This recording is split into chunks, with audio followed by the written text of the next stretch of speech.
এই ধরনের শুয়োরের বাচ্চা পৃথিবীর কোনো দেশের সেনাবাহিনী নাই। আপনারা সম্মান নিয়ে বাঁচেন, আপনাদের কিসের বালের সম্মান? আপনারা ঘুষ খান, আপনারা এখন ঘুষ খান, ধান্দাবাজি করেন, মানুষ গুম করেন, খুন করেন, রাষ্ট্রের বিরুদ্ধে কাজ করেন। আপনাদের কিসের বালের ইয়ে? আপনাদের অফিসার আপনার এই ক্যান্টনমেন্টের ভিতরে গুম হয়ে থাকে। আপনার কি বালের বাহিনী হয়েছে? আপনার ইমেজ নষ্ট হয়েছে, আপনি যেটা বলছেন। তো আপনি যে কাজটা করছেন, এই ইস্যুটা আপনি বাইরে এমন একজনকে জানাইছেন যেটার জন্য পুরো আর্মির ইমেজ এফেক্টেড। এটা কি ঠিক হলো? মানে আমরা একই সাথে কষ্ট পেয়েছি, প্লাস আমরা এটা পছন্দ করি নাই, জিনিসটা ভালো লাগে নাই আমাদের। এটা আর কি মানে আপনার পার্সোনাল ইমেজের জন্য আপনি দেখেন কতটা অ্যাগ্রেসিভ হয়ে গেছেন। পুরো আর্মির ইস্যুটা তাহলে কি হবে? একজন মানুষের জন্য পুরো আর্মিকে এইভাবে কি আমরা প্রশংসিত করবো? বলা উচিত। আপনি 24 বছর আর্মিতে, আর্মির সব বেনিফিট আমরা পাচ্ছি না ভাবে।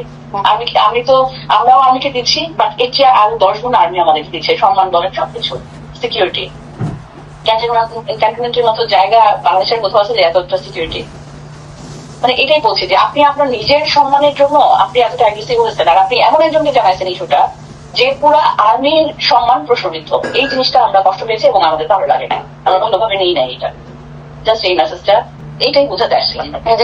আমি বুঝতে পারছি এটা আর কি। মানে যাই হোক, আর ওই প্রসিডিওর আপনারা ফলো করেন, হয়তো স্যারের কমে আসবে, মুভ করে দেবেন স্যার, এটা তো আছে। তো এই জিনিস বিবেচনায় নিয়ে একটু এমন কোনো ফার্দার স্টেপ নিয়ে না যেন মানে আপনিও বিপদে পড়েন, কারণ সবকিছু একটা ছেড়ে বেড়া লেগে যায়। এই ইস্যুগুলো একটু মাথায় রাখেন। সেনাবাহিনীর এই ভদ্রমহিলার কথাবার্তা শুনে আমার কাছে খুব ভদ্রই মনে হয়েছে। আমি ওনার ব্যাপারে আমার কোনো ধারণা নাই কিরকম।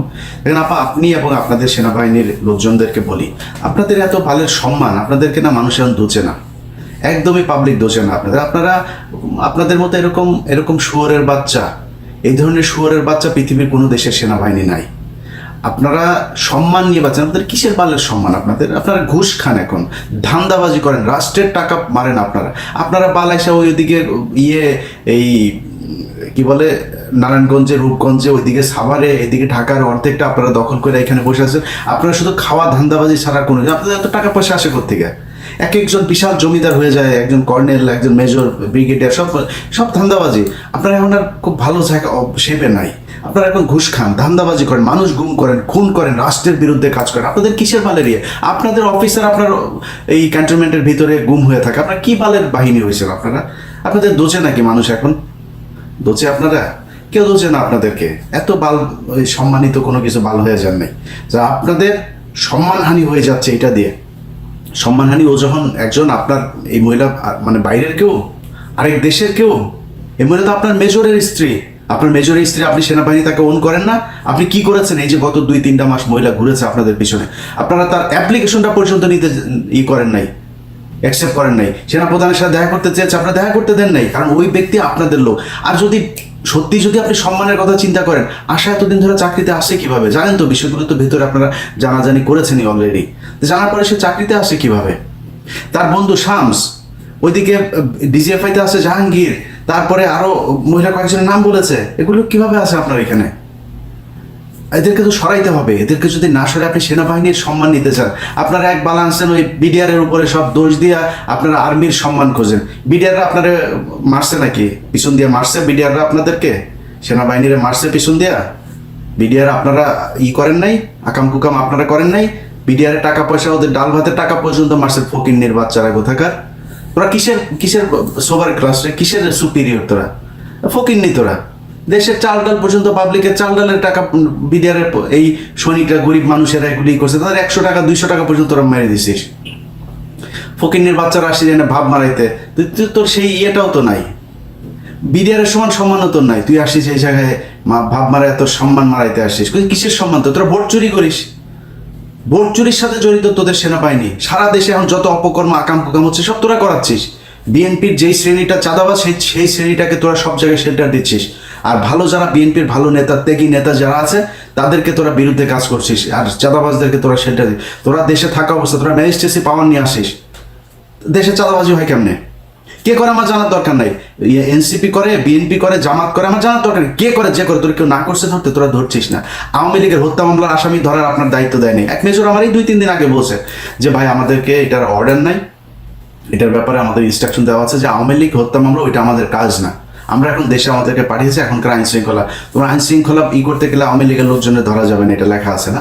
যাতে দেশের এই মুহূর্তে যত সমস্যা আওয়ামী লীগ আর তোরা, তো এই সেনাবাহিনীর আওয়ামী লীগ ছাড়া বাংলাদেশের কোনো সমস্যা হইতো না, সব সমস্যার মূলে হচ্ছে তোরা। যত ঘটনা ঘটছে 2 দিন পর পর দেখবেন এই পাথর চুরির সাথেও সেনাবাহিনী জড়িত, এরা করিয়েছে, এরা শেল্টার দিয়েছে। পাথর কি হাওয়া হয়ে গেল নাকি? এটা কি 1 গ্লাস পানি নিয়ে চুরি হয়ে গেল, হাতের ঘড়ি চুরি হয়ে গেল? এটা কি একদিন সময় লেগেছে নাকি? কোথায় ছিলেন আপনার গোয়েন্দা সংস্থা বালফালায়? কোথায় থাকেন আপনারা? এই হচ্ছে আমার দেশের সেনাবাহিনীর অবস্থা। একজন মেজরের স্ত্রী ক্যান্টনমেন্টের ভেতরে থেকে সে রক্ষা পায় নাই, তারা ধর্ষণ করে। এই সেনাবাহিনীতে আমরা কি করব? এদেরকে এই উপরের যে শেপ আছে সে দ্রুত সরাইতে হবে, এবং সেনাবাহিনীর ওয়াকারের যে বিচ্ছু বাহিনী যারা ওয়াকারকে সাপোর্ট করে তাদেরকে অতি সত্বর বহিষ্কার করতে হবে, এখান থেকে সরাইতে হবে। না যদি সরাই, সেনাবাহিনীর এগুলো যত আসবে একটা একটা করে সব কিছু ছেড়ে দেবো। আপনাদের কোনো সম্মান নাই, আপনারা বালের বাহিনী, এই বাল বাহিনী দিয়ে এই দেশের কোনো উপকারে আসে না, আসবেও নাই। এই দেশের মানুষ রক্ত দিয়ে তারপরে স্বাধীনতা এনেছে, আপনারা কিছু করেননি। যেদিন 5 তারিখ আমার স্বাধীনতা দিবস, বিজয় দিবস, ওই বিজয় দিবসের সকালেও তোদের সেনাবাহিনী গুলি করেছে মানুষের উপরে, এই মোহাম্মদপুরে। তোরা এমনিতেই করিস না, তোরা এত এত ভাব মেরা লাভ নেই, আমরা উপকার করেছি সেনা। তুই বাধ্য হয়েছিস শেখ হাসিনাকে ছাড়তে, তোরা ছাড়তে চাস নাই, তোদের বাম্বু দেওয়া হয়েছে এখান থেকে, এই জন্য তোরা ছাড়তে বাধ্য হয়েছিস, নাহলে তোরা ছাড়তি না। তারপরেও ভাই, সেনাবাহিনীর অনেক দেশপ্রেমিক, আমি সবাইরে করছি না, আপনাদের প্রতি অনুরোধ, ভাই এগুলিরে সরান। এই যে ভদ্রমহিলা কথা বলেছেন, আপা আসলেই সম্মান চান? সম্মান চাইলে আগে ওই আশার বাসায় যান, আশার বাসায় যায় ওরে বলেন যে তুই একটা আমার মেজরের স্ত্রীরা তুই ধর্ষণ করলি কেন? আপনি মহিলা না, আপনার খারাপ লাগে নাই? এগুলির বিচার করেন। ন্যায্য বিচার যদি করতে না পারেন, তাইলে আপনাদের মান সম্মান থাকবে না। এইভাবে মানুষ এখন মুড়কি হয়ে গেছেন আপনারা। আমি সাংবাদিকতা করেছি বাংলাদেশ বহু বছর, আমার পুরো সাংবাদিকতার ক্যারিয়ারে আমি যতগুলো ঘটনাতে সেনাবাহিনীর সম্পৃক্ততা পেয়েছি, আপনাদের কথা বলা এটা খুব স্পর্শকাতর একটা জায়গা হিসাবেই দেখা হইতো।